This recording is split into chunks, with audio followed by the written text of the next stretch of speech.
मेरा नाम शिखा है। इस दुनिया में कुछ लोगों की तकदीर ऐसी है जो दूसरों के साथ कितना ही अच्छा कर ले मगर उनके साथ कभी अच्छा नहीं होता। वह अपनी ज़िंदगी में खुश रहने के लिए ना जाने कितने लोगों को खुश करने की कोशिश करते हैं, लेकिन उनकी ज़िंदगी में कभी खुशी लखी नहीं जाती। मैंने बचपन से ही एक ऐसी ज़िंदगी गुजारी थी जिसमें दूर दूर तक खुशी का एक पल भी मौजूद नहीं था। मेरा रंग इतना काला था कि लोग मुझे बदसूरत कहा करते थे। लोग कहते थे कि तुम एक तरफा काला साया हो, अगर किसी पर पड़ जाए तो उसकी ज़िंदगी तबाह हो जाए। मैं एक ऐसे गांव में रहती थी जहां पर बहुत गरीबी थी और लोग गरीबी भरे हालात में ही ज़िंदगी गुजारते थे। बड़ी मेहनत से गांव के लोग अपना गुजारा किया करते थे। शुरू से ही मेरी सौतेली माँ ने मुझे घर गृहस्थी में डाल दिया था। मेरा बचपन बड़ी मुश्किल से गुजरा था। मैं पढ़ना लिखना भी नहीं जानती थी क्योंकि हमारे गांव के लोग 2 वक्त का खाना खा लिया करते थे। यही उनके लिए बहुत होता था। हम 3 भाई बहन थे। मेरा भाई अभी बहुत छोटा था और मुझसे छोटी मेरी एक बहन थी। मेरे एक छोटे भाई के जन्म के समय मेरी माँ की मौत हो गई थी। हमारे पिता से ज़्यादा समय रुका नहीं गया और उन्होंने हमारे सर पर सौतेली माँ लाकर रख दी थी, जो हम 3 बहन भाइयों को तंग करने में किसी तरह की कोई कमी नहीं छोड़ती थी। बचपन से ही हम तीनों भाई बहन ने अपनी सौतेली माँ के बदलते हुए रंग देखे थे। वह पिता के सामने तो बहुत अच्छा बिहेव करती थी, जबकि पिता के पीछे हम तीनों को बहुत तंग किया करती थी। शुरू से ही उसने मुझे घर गृहस्थी के कामों पर डाल दिया था। जिस उम्र में मुझे खेल कूद कर करना चाहिए था, अपनी ज़िंदगी को खुशहाल बनाना चाहिए था, उस उम्र में मैं चूल्हे के आगे जल रही थी। मेरी छोटी बहन को मेरी बुआ अपने साथ ले गई थी। बुआ के पास कोई औलाद नहीं थी।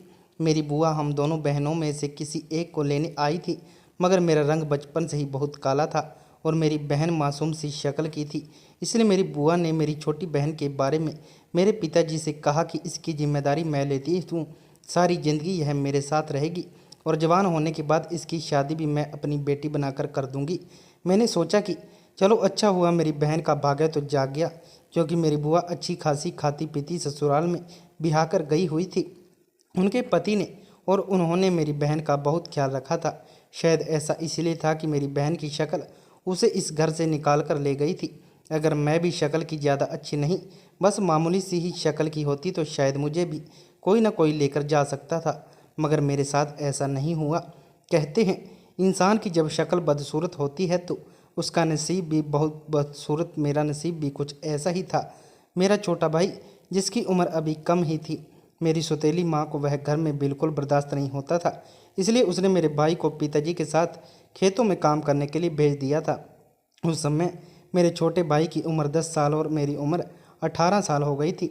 मेरे पिताजी चाहते थे कि वो जल्द से जल्द मेरी शादी कर दें, मगर मेरा रंग इतना काला था कि गांव में मुझे कोई भी अपने घर की बहू बनाने के लिए तैयार नहीं था, क्योंकि गांव का जो भी इंसान मुझे देखता था वो यही कहता था कि ये इतनी काली है कि अगर इसे अंधेरे में खड़ा कर दिया जाए तो यह अंधेरे में ही मिलकर रह जाएगी, और अगर शादी के बाद इसके बच्चे हुए तो वो भी इसकी तरह होंगे।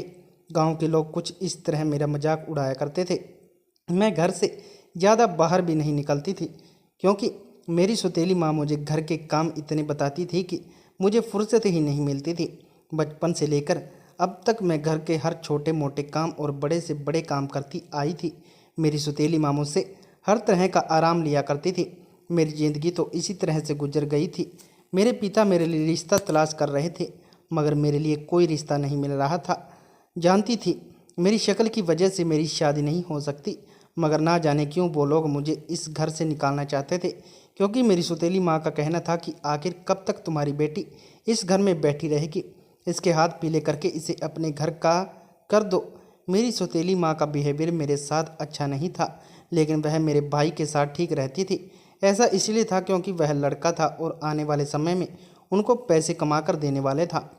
अपने भाई से मेरी सौतेली माँ की मोहब्बत जताने का मतलब भी मैं अच्छी तरह से समझती थी। इस दुनिया में हर इंसान मतलबी है। कोई किसी के साथ मतलब रखता है तो कोई किसी के साथ। अगर कोई आपसे हंसकर बात भी कर रहा है तो समझ लीजिए कि उसके व्यवहार में भी आपसे रिलेटेड कोई ना कोई मतलब छिपा हुआ है। मेरी सौतेली माँ भी ऐसी ही थी। मेरा भाई उसके काम किया करता था, इसलिए वो घर से उनको इज्जत दिया करती थी, जबकि मैं उसके काम नहीं करती, इसलिए मुझे इस घर में ना तो कभी इज्जत मिली थी और ना ही पेट भर कर खाना मिला। जिंदगी इसी तरह से गुजरती जा रही थी, मगर मेरा रिश्ता नहीं हो पाया। बुआ की तरफ से भी खबर आई थी कि मेरी बहन की शादी हो गई है। बुआ ने मेरी बहन की शादी 17 साल की उम्र में कर दी थी। मुझे खुशी थी कि मेरी बहन की शादी धूमधाम से हुई और उसकी ससुराल भी अच्छी है, और उससे कई ज़्यादा अफसोस तो मुझे अपने नसीब पर था, जो शक्ल ही काला होने के साथ साथ अपने नसीब का भी हर पन्ना की कालिक से लिखवा कर लाई थी। इस गांव में मेरा तो रिश्ता होना बहुत मुश्किल था, इसलिए सौतेली माँ मेरे लिए आस पड़ोस के गांव से रिश्ते तलाश कर रही थी। वो लोग जब मुझसे देखते तो इनकार करके चले जाते थे। मुझे सौतेली माँ इस बात पर बहुत ताने दिया करती थी कि पता नहीं कैसी मनहूस शक्ल लेकर पैदा हुई है, कोई तुझे अपने घर की बहू बनाने के लिए तैयार ही नहीं। मैं अपनी किस्मत पर रोती रहती कि आखिर मेरे साथ ही ऐसा क्यों हुआ रहा था। फिर एक दिन मेरे साथ कुछ ऐसा हुआ जिसके होने की मुझे दूर दूर तक की उम्मीद नहीं थी। एक दिन मेरी सौतेली माँ अपनी शहर वाली बहन के घर गई हुई थी, जब वह मेरे लिए एक रिश्ता लेकर आई थी। मेरी सौतेली माँ बहुत खुश नज़र आ रही थी। उन्होंने कहा कि खुश हो जा शिखा, तेरे लिए बहुत अच्छा रिश्ता लेकर आई हूँ। तेरी शादी शहर में होने जा रही है। मैं तो उनकी बात सुनकर चौंक गई थी कि क्या सच में वह मेरे लिए शहर से रिश्ता लेकर आई थी। लेकिन जिस तरह से वह बातें कर रही थी, उस हिसाब से तो यही लगता था कि वह सच कह रही है। मगर वह मुझ पर इतनी मेहरबान क्यों हो गई थी, यह मेरी समझ नहीं आया। रात को जब मेरे पिताजी घर आए तो उन्होंने मेरे पिताजी को भी इस रिश्ते के बारे में बताया था। उन्होंने कहा था कि मैं जब आज अपनी बहन के घर गई थी तो वह मुझे अपनी मालकिन के यहाँ ले गई। उसकी मालकिन बातें कर रही थी कि मुझे अपने बेटे के लिए किसी अमीर परिवार की पढ़ी लिखी लड़की ज़रूरत नहीं, बल्कि मैं तो सोचती हूँ कि मेरी बहू ऐसी हो जो घर गृहस्थी को अच्छी तरह से संभाल सके, घरेलू हो, संस्कारी हो, सूरज शक्ल भी ठीक ठाक हो, मगर सीधी सादी हो। अगर कोई लड़की ऐसी मिल जाए तो मुझे ज़रूर बताना। ऐसी लड़की ढूंढकर लाने वाले को मैं पूरे 1 लाख रुपए इनाम दूंगी। उस मालकिन ने इनाम की रकम इसलिए रखी है ताकि उससे कोई शरीफ, संस्कारी और भोली भाली लड़की का रिश्ता मिल जाए, क्योंकि आज के ज़माने में ऐसी लड़कियां तो बड़े नसीब वाले को मिलती हैं, और अमीर लोगों को तो अमीर परिवार को ही लड़कियों के रिश्ते ज़्यादा आते हैं। उस मालकिन का कहना था कि अमीर परिवारों की लड़कियां घर गृहस्थी संभालना नहीं जानती, बहुत चालाक होती हैं और पढ़ी लिखी होने के साथ साथ बहुत शातिर भी होती हैं। मेरी सौतेली माँ ने मेरे पिताजी से कहा कि हमारी शिखा तो घर के कामकाज भी बहुत अच्छी तरह से जानती है और सीधी सादी बहुत है। मुझे उम्मीद है कि वह वहाँ जाकर उनके घर को अच्छी तरह से संभाल लेगी। मेरे पिताजी कहने लगे, अच्छा तो तुम 1 लाख के लालच में शिखा को उनके घर की बहू बनाना चाहती हो। मेरी सौतेली माँ यह सुनते ही घबरा गई थी। उन्होंने मेरे पिताजी से बात बदली और कहा कि अरे नहीं नहीं, मैं तो यह चाहती हूँ कि शिखा इतने बड़े घर की मालकिन बनकर जाएगी, उसे कितना अच्छा ससुराल मिल रहा है। आप कहो तो मैं रिश्ता बाद मालकिन से कल ही जाकर कर लेती हूँ कि वह एक नज़र हमारी शिखा पर भी डाल ले, कहीं उन्हें शिखा पसंद ही आ जाए। पिताजी ने कहा कि ठीक है, जैसा तुम चाहती हो वैसा ही करो, मगर मेरी बेटी के लिए अच्छा घर देखना, वहाँ पर उसे कोई परेशानी नहीं होनी चाहिए। सौतेली माँ ने मेरे पिताजी को भरोसा दिलाया कि आपकी बेटी को कोई परेशानी नहीं होगी। मेरी सौतेली माँ अगले ही दिन जब शहर के मालकिन के पास बात करने गई तो उन्होंने कहा, ठीक है, हम तुम्हारी बेटी को एक नज़र देख लेते हैं, उसके बाद ही हम कोई फैसला करेंगे।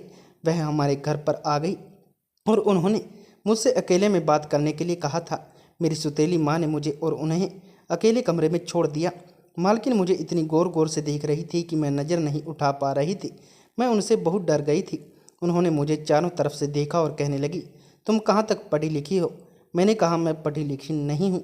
हमारे गांव में लड़कियों के पढ़ने लिखने का रिवाज नहीं है, और ना ही गांव के लोगों की इतनी हैसियत है कि अपनी बेटी को शिक्षा दिला सके। उन्होंने कहा, यह औरत जो तुम्हारी शादी हमारे बेटे के साथ करवा रही है, यह तुम्हारी सौतेली माँ है ना? मैंने कहा, जी हाँ। तो वह कहने लगी, मैं जानती हूँ कि पैसों के लालच में आकर यह तुम्हारी शादी हमारे बेटे के साथ करवा रही है। क्या तुम हमारे बेटे के साथ शादी करने के लिए तैयार हो? मैंने कहा, मैं क्या कह सकती हूँ, मेरे घर वाले जो फैसला करेंगे मैं उस पर राजी हूँ। वह कहने लगी कि तुम तो बहुत अच्छी लड़की हो। आजकल की लड़कियां तो शादी से पहले ही अपनी पसंद जाहिर कर देती हैं। मैंने कहा, पहली इंसान हो जिसने मेरी तारीफ़ की, वरना हर कोई मेरी शक्ल को देखकर मेरी बुराई करता है। वह मेरी इस बात पर हंसने लगी और कहने लगी कि इंसान की शक्ल अच्छी नहीं भी हो तब भी चलता है, मगर मन अच्छा होना चाहिए। तुम हमें मन ही की बहुत अच्छी लगी हो। हम तुम्हारी शादी अपने बेटे के साथ करने के लिए तैयार हैं। मैंने उनसे कहा कि देखिए मालकिन, आप भी फैसला सोच समझ कर करना, क्योंकि मेरी सारी ज़िंदगी लोगों की कड़वी कसील बातें सुनते सुनते ही गुजर गई है। मैं नहीं चाहती कि सारी ज़िंदगी आप भी मुझे इसी तरह की बातें सुनाओ। मालकिन कहने लगी कि ऐसी बात मत कहो। तुम्हारे चेहरे से छलकने वाली मासूमियत और तुम्हारे मुंह से निकलने वाले अच्छे शब्द इस बात की गवाही देते हैं कि तुम बहुत अच्छी हो। हमें ऐसी ही लड़की की तलाश थी।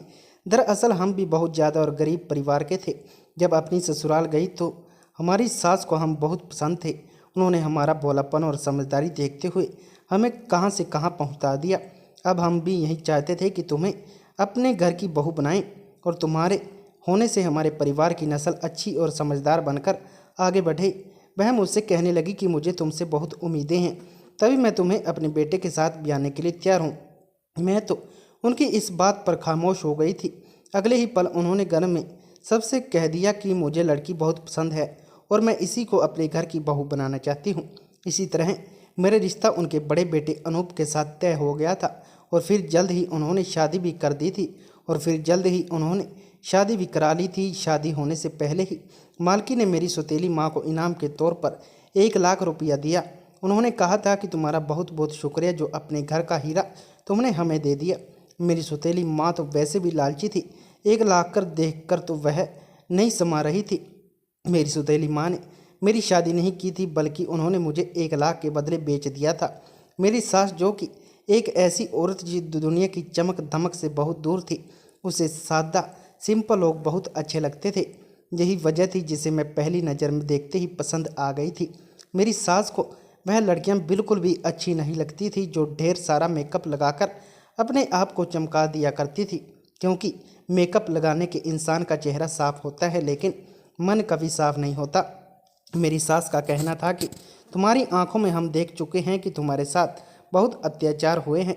तुम्हारी आंखें इस बात की गवाह देती हैं। हम तुम्हें अपने घर की बहू बनाकर तुम्हें हर तरह का मान सम्मान देंगे। बस तुम हमारे परिवार को जोड़े रखना, हमारे घर की गृहस्थी को अच्छी तरह से चलाना। मैं बहू बनकर इस बड़े से बंगले में आ गई थी। मुझे तो उम्मीद भी नहीं थी कि मैं एक मामूली से गांव में रहने वाली काली शक्ल की लड़की इतने बड़े बंगले में बहू बनकर आऊँ कि मेरा पति मुझसे बहुत दूर दूर रहता था। पता नहीं यह शादी उसकी मर्जी से हुई थी या नहीं। मुझे मेरे कमरे में दुल्हन बनाकर बैठा दिया गया था। मैं सोच रही थी कि अब मेरी ज़िंदगी बहुत सुकून से गुजरेगी। अब मुझे भर पेट पाना मिलेगा, क्योंकि अब मैं उस गांव से और उस घर से निकल आई थी जहां पर सारी ज़िंदगी मैंने बड़ी परेशानी का समय गुजारा था। थोड़ी देर हुई कि मेरा पति कमरे में आया। मुझे लगा था कि वह मेरे पास बैठकर मुझसे कोई बातचीत करेगा, मगर वह तो इतने गुस्से में था कि मेरे करीब आकर उसने अपना तकिया उठाया, बेड से चादर ली और सोफे पर सोने की चला गया। मैं यह सब अपनी आंखों से देखती रह गई थी। वह सारी रात सोफे पर सोता रहा था। उसने मुझसे 1 सेकंड के लिए भी बात नहीं की थी। मैं समझ गई थी कि मैं उसे पसंद नहीं आई हूँ। उस रात भी मेरे बहुत आंसू निकले थे और इसी तरह आंसू बहाते बहाते मैं सो गई थी। सुबह जब मेरी आंख खुली तो मेरी सास कमरे में आई थी। जब उन्होंने देखा कि मेरा पति सोफे पर सो रहा है और मैं बिस्तर पर मौजूद हूँ तो उसे बहुत गुस्सा आया था। उसने अपने बेटे को जगाया और अपने बेटे से सवाल करने लगी कि तुम यहाँ पर क्यों सो रहे हो। मेरे पति ने अपनी माँ का हाथ पकड़ा और वह उसे कमरे से बाहर ले गया था। मैं दरवाजे तक पहुँची वो वहीं लगाकर खड़ी हो गई।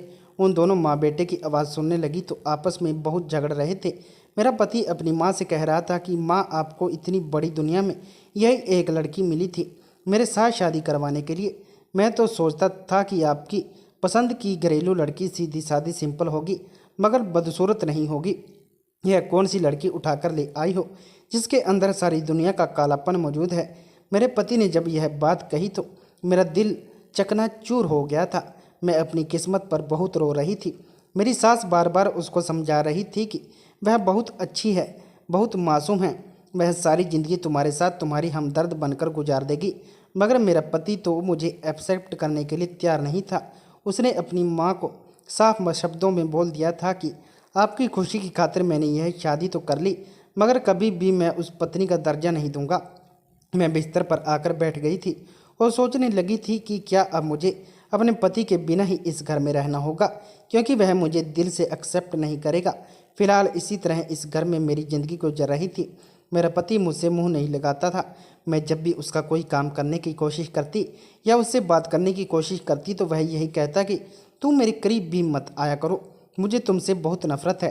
इस घर में मेरे पति का एक भाई भी मौजूद था जो रिश्ते में मेरा देवर था। मेरी शादी को 2 महीने गुजर गए थे। अभी तक मुझे अपने पति का प्यार नहीं मिल सका था। हाँ, मगर यहाँ पर रहते हुए मेरी ज़िंदगी सुकून से गुजर रही थी।